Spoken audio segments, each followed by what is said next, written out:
Last year, I learned a lesson I will never forget. Trust your gut. I had the day off from work. I wanted to do something fun, but everyone I knew was busy. Makes sense. I mean, it was a Tuesday. I decided I'd just go to the amusement park by myself. I've done it before and had a great time. I'm a bit of a thrill seeker. Well, not too much anymore. Going 5 miles over the speed limit is about all the excitement I want out of life anymore. I got to the park at around 2 p.m. It was slow, even for a Tuesday. It gave me a sense of excitement because I knew I'd be able to ride a lot of rides without having to be there all day.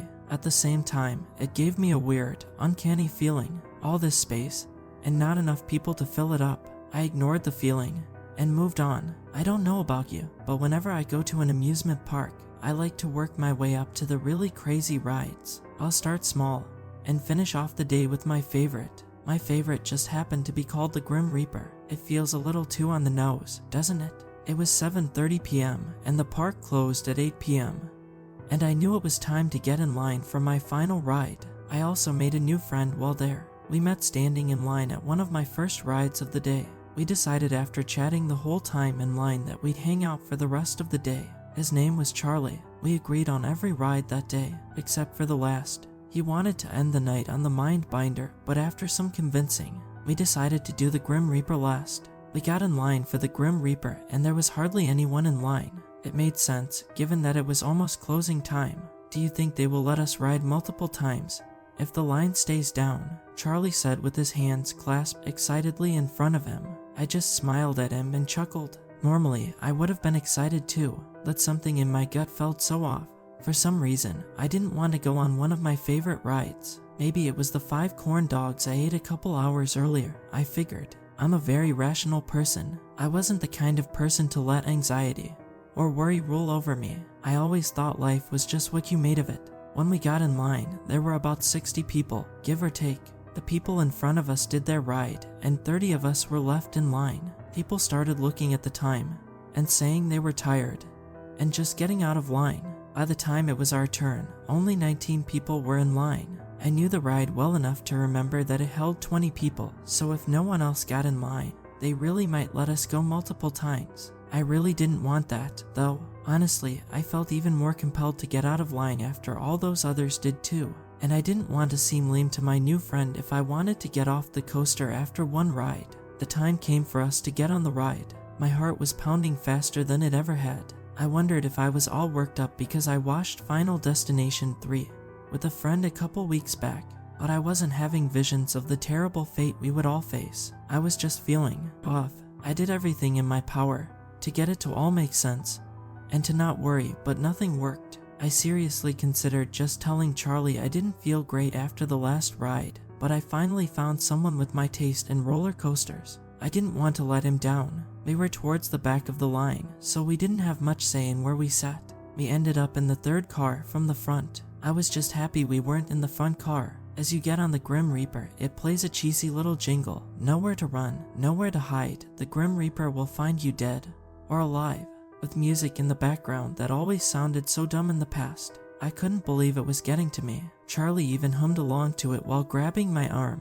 With happiness, we got in our seats, and an employee came by and pulled down the metal bar restraint to secure us in our seats. It was the kind that strapped you individually over your shoulder. I'm on the chubbier side, but I can always fit into coaster seats. I've never been told I couldn't go on a ride. I'm just sometimes a little snug.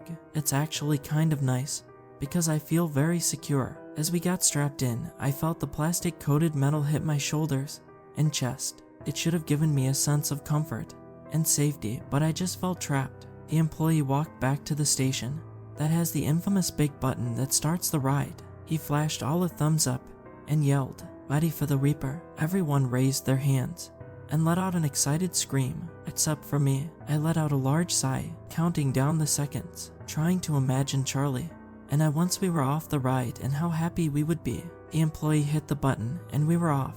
The coaster shot out of the loading station like we were a bullet being shot out of a gun. After that, it started on a relatively slow ascent up a point to a drop-off of 60 degrees, a couple of twists and turns, a big loop, and some more twists and turns. About halfway through the ride, I was enjoying myself. I was thinking about how the hard part was done and I was safe. Just a little anxiety was all. We were rounding out our last bend when a sense of relief came over me. I could see the end of the ride. I was almost done, but the ride didn't start to slow down. Normally, the coaster starts to slowly come to a full stop several hundred feet from the end, but it was still going. As we passed by the loading area, I saw the operators look confused. As we raced by, I noticed no one else was waiting in line. Someone screamed, "One more time," and everyone on board gave an excited response. Everyone except for me. Charlie looked over at me and grabbed my wrist. Yes, I knew they would let us keep going. "This is awesome." He let out an excited yelp. As we reached the climb to the drop, he was beaming with joy the whole rest of the lap. We passed by the loading area once again, but this time the coaster operator had a couple other people standing with him. The operator who strapped us looked red and worried. As we were whipped by the employees for our third ride of the day, the other riders were divided. Some were still excited, screaming, "Let's go, one more time," or "Best day ever." Yeah, some people started to sound scared. Not everyone noticed the employees looking frazzled. I can promise you one thing, I noticed. We started going up the incline again. This was the slowest part of the ride, at around 10 miles per hour, and slowing down a little as it reached its peak. This gave us opportunities to take a breath or try to talk, although it was only for a total of about 20 seconds. Are we stuck?" I said nervously to Charlie. "I'm sure we are fine. There is just a malfunction with the electrical system not activating the brakes or something. There is always a manual shut-off." He was cut off, and we went down the steep hill. We passed by yet again, this time with more people looking worried, and someone standing close to where the coaster would go by. He tried to yell at us as we went by, but we couldn't really understand him. Maybe something about them working on getting us off. This time, as we zoomed by, everyone was scared and starting to panic. I guess it didn't sink in for some people what was happening. Until right now. We went around a 5th time, and everything remained the same. On the 6th time, we were at the peak and saw a fire truck coming into the parking lot. From the top of the incline, we had a perfect view of the parking lot, along with the side of a highway a little further out. It took 2 more loops around the track by the time the fire department got to us. Not just them, but police officers and ambulances. It started to scare me. Why did they get ambulances? Is it just protocol, or is there more to this? Someone came in a few minutes later with a big whiteboard that they used to write messages to us. The ride was too loud when passing by them to hear anything, so this was their only way to talk to us. It must have been the 12th or 13th time around when the whiteboard read, "Trying to free you at peak." I knew they couldn't write a novel for us because you can only see so much while going by so fast. But come on, people, what is that supposed to mean? I think they just wanted to tell us they were working on a way to get us down. But that didn't matter. We had been on this ride for nearly 30 minutes, and we felt sick, and our bodies hurt like crazy. A couple loops after that, we saw a fire truck trying to get underneath where the top of the ascend was. Luckily, there was a large space where the truck could pull right beside it. Unfortunately, at its peak, it's about 200 feet in the air. It also didn't have any emergency exits at the top, like most coasters do. You'd think that would be a requirement, but what do I know? We saw the fire truck start to expand the ladder that comes out the top, but it wasn't even close. We waited for the firefighters to try and figure out a solution to save us, as the audience below us was watching us like we were some kind of show. It was close to 45 minutes when the first death occurred, then one more soon after. There was a skinnier guy in the car behind me. I heard him talking about trying to slip out of the seat restraint, which secured him to his seat. The other guy he was with told him it was a bad idea. So did I. The next time we went up the ascent, he began violently wiggling and thrashing back and forth to the point where people thought he was going to throw off the ride. He managed to wiggle about halfway out, right at the top, but, well, it didn't end very well. His leg got caught on a part of the track and yanked the rest of his body out of the bar restraint. It sent his body crashing down towards the earth. However, I think he was dead soon after he was ripped out of his seat. I didn't see too much of it, but the guy who was beside him let out an insane screech. Hearing that kind of agony, so you are feeling the harsh effects of gravity hitting on your chest while going down a steep hill was truly mortifying. The screech out of nowhere stopped, and more people screamed. The man beside him had a heart attack. I could hear the symphony of moans and crying coming from the crowd watching us. I couldn't hear them before because of how loud the ride was, but they were terrified of what they saw. Police tried to escort them out of the park, but it didn't stop people from parking on the side of the road to watch and record on their phones. It made me feel disgusted. At around an hour on the ride, everyone stopped screaming or trying to talk to each other. It seemed like everyone accepted their fate. My nails were deeply embedded into Charlie's wrist. I couldn't scream anymore due to my throat feeling raw from the yelling. Even if I wanted to, I probably couldn't due to my voice giving out. I saw that I drew a little blood on Charlie, but he was too out of it to notice. He, along with a few other people, were incredibly sick. He threw up probably 5 times by this point and looked cross-eyed. Around that time, the electricity in the whole park shut down. All the lights, everything. I think they were hoping a hard reboot of the whole park would stop the ride. The coaster didn't just rely on gravity, but also on a lot of help from motors and other electronic elements. It all turned off when we were on the straightaway. Of course, it still didn't stop. I could hear someone yelling with frustration, not understanding how it could still be moving if it didn't have an electrical source. After 2 hours, they let some family members come into the loading area, which was a terrible idea. We were doing our best to keep cool and stay calm. Our families watching us, zooming by them every 2 minutes, and absolutely screaming at us made it so much worse. My mom was my first family member to show up. Don't get me wrong, I love my mom, but she is very stubborn and wanted something done even though they had already tried everything. Of course, it was just because she wanted me safe, but it was stressing me out. The firefighters put down a safety net underneath the ascent. It was still quite a jump if we could even get out successfully to land on it, and we might be okay, but we were all a little scarred from what happened before. It seemed like they put it out just in case someone tried to get out again. It didn't seem like it was the plan to have us all just jump out of that moving death machine.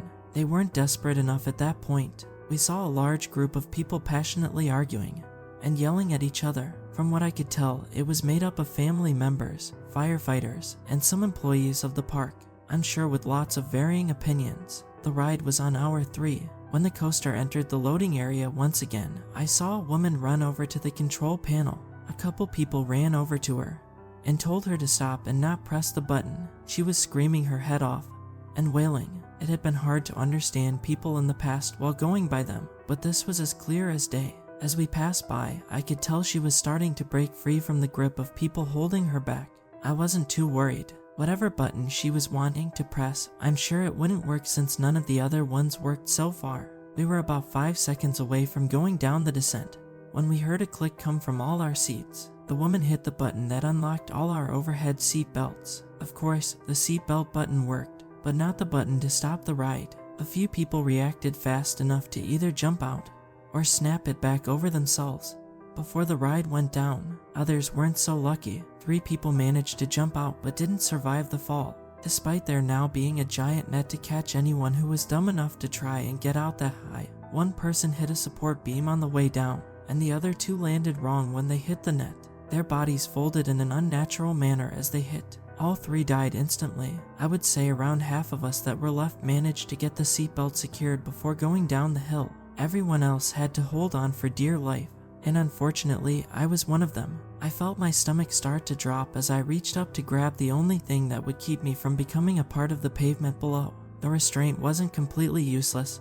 At this point, I just had a good 12 inches in between my chest and the restraint. As I dug my fingers into the plastic, I hoped I would be fine. Then the ride dropped. I felt my butt lift off the seat I had become so familiar with. I tried to wrap my ankles around the floor of the coaster to keep the rest of my body from flying out. Charlie luckily got the restraint down, so he was trying to get his leg over mine and hold me down with his arm. After the longest 5 seconds of my life, I managed to pull it back down over my chest. I wasn't sure who else got theirs down, but I assumed, from how scared a few of them sounded, it wasn't good. All I could think about and look at was the big loop coming up. As we got closer, I could hear swearing from multiple passengers, including someone in front of me. She was violently pulling at the restraint, but it just wasn't budging. I was hoping and praying that the centrifugal force would keep her in her seat. As we went around the big loop, I closed my eyes. I knew I didn't want to see what was about to happen. I heard multiple people screaming and making horrendous cracking sounds. I don't have an exact number, but I would say only 7 people were left. I could see the 2 people in the very front row and Charlie beside me. I recall only hearing 3 other voices behind me at this point. At hour 5, 3 more people died while on the ride, 2 of them from a heart attack or something. The third person, well, he watched the person beside him suddenly die. While going around one of the bends, he yelled out in anger and well, I'd actually rather not go into detail, but he died soon after. I saw the whole thing. They were the 2 people left in front of me. And Charlie, at hour 6, we saw a group of people bringing in what looked like another large net, except that it was in the loading area. The next time we looped around, they wrote something new on the big whiteboard. We are going to try and stop it manually. I had no clue what this meant, but by the look of the net, I was terrified. The next pass, there were people on both sides of the loading area. On one side, the net was wrapped around a large pole that had been somehow fastened into the concrete slab. I saw a large, similar pole on the other side, but the net wasn't yet attached. As we zoomed by, I could hear people trying to rush and hurry behind us. We went around one of the turns, and I cranked my neck, looking to see what plan they had in mind. They were frantically trying to tie the other side of the net to the support beam that was freshly drilled into the ground. I couldn't believe how stupid these people were. How on earth did they think this was a good idea? Was this a last-ditch attempt? I was yelling at them and telling them to stop, but of course they couldn't hear me. Even if they could, they wouldn't listen. They were desperate to get at least someone out of this alive. Or maybe the owner of the park wanted all of us to die so that no one could publicly talk about the horrific things we went through. As we went past the last bend, the hundreds of people watching the spectacle cheered, clapped, and celebrated. Somehow, not seeing any of the flaws with this terrible plan, they were on the straightaway, and my heart started to pound again. The few seconds before we hit the net felt like slow motion. I swore I could see everyone's face. They looked happy. I couldn't believe it. It made me upset because I knew they were all about to be very disappointed. Finally, we hit the net. Of course, it was no match for a giant metal contraption hitting it. The metal pole was ripped out of the concrete slab and smashed down right in between our car and the one behind us. As we headed for the incline, we tried to get the net that attached itself to us off of the coaster. Luckily, we were able to get it off of us, but no luck with the metal beam that was now awkwardly lodged in the coaster. As we started going down, the whole ride started to shake violently. It felt like we were going to fly off the track. We made it to the first turn. I heard a loud snap and 2 screams. The 7 coaster cars behind ours broke off, and the metal beam found its way underneath. As we turned, I watched in disbelief as the cars behind us all went flying off the tracks. At that point in the ride, it was about 50 feet off the ground, still enough to kill them. I wasn't fast enough to close my eyes and saw the whole thing. It went off the track like it had wings and suddenly plummeted down into the earth. The screaming immediately stopped when the ride landed upside down. My imagination filled in the blanks and shuddered at the thought of the carnage below me. And then there were 2. They were hoping that somehow the ride would stop or slow down because we lost the back 7 cars. I was not sure what the logic was, but we were desperate at this point. After another hour, it was not showing any signs of slowing down. Once we made it to hour 8, we expected our fate. I was hoping that this would all be over soon, and we could just be done. I don't think either one of us thought we'd get off. We just hoped, at this point, that our deaths would be quick. Over the next couple hours, we noticed a piece of metal on the car ahead of us start to wobble and loosen. I'm not sure if it was just the wear and tear of the ride going for so long, or the whole net fiasco. It kept looking like it was about to come loose, and we duck out of the way. We were imagining the worst possible outcome, thinking it would fly off and decapitate one of us. Eventually, it did come off, but it wasn't a dramatic moment like we thought it would be. It was so much worse. Instead of coming all the way off, it only partially came off and started grinding loudly against the track. We heard an audible cringing sound from everyone watching below. The sound was horrendous. The thin strip of metal started to find its way underneath the car. Charlie was worried it would dislodge the coaster from its tracks like we saw just hours before. He told me he was going to try and grab it. I begged him not to. After a few laps of me telling him to just leave it, he made up his mind and contorted his body to try and grab the sharp metal. I couldn't see his hand as he reached down for it, but I could see his face. Somehow, that made it worse. His expression quickly changed from focus to shock in a matter of seconds. His face was blank. I heard screaming but had no clue what was going on. He lifted up his arm, and I don't think I will ever be able to get the image of what used to be his arm out of my head.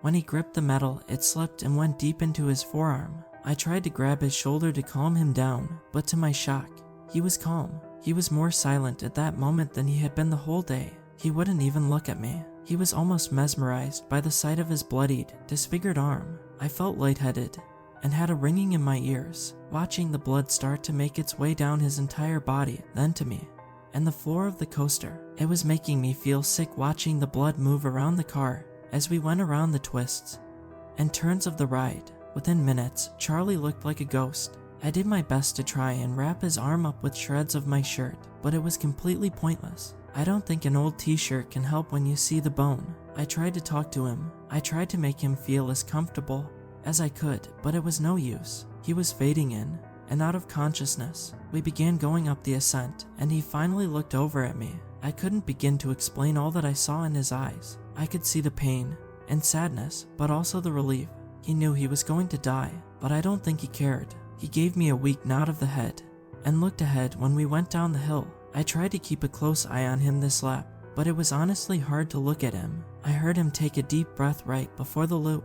When we finished the loop, I looked over at him and, well, he was gone. I was now left alone in the death trap.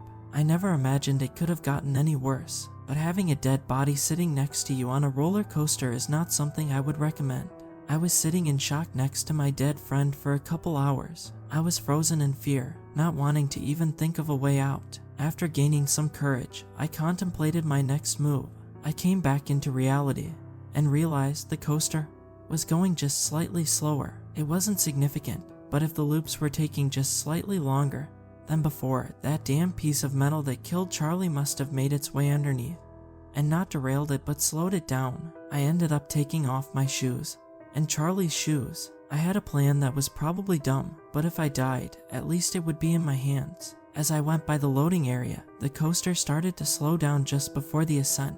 I threw all 4 shoes right in front of the ride. A part of a shoe caught the truck in just the right spot. The ride was still. I could feel the coaster almost pulsing, trying to move with all its might. I was sore. My shoulders were badly buried by the shoulder restraints, repeatedly hitting me over and over again. My whole lower half aching from sitting in a hard seat for hours on hours. I took a deep breath and squeezed in my gut like I never had before. I let out a horrific yell as I forced my body out of the restraint that had been holding me down for the last 12 hours. About 360 times around the track, my heart was racing as I felt the coaster start to win the battle to move again. I managed to squeeze out just seconds before it took off.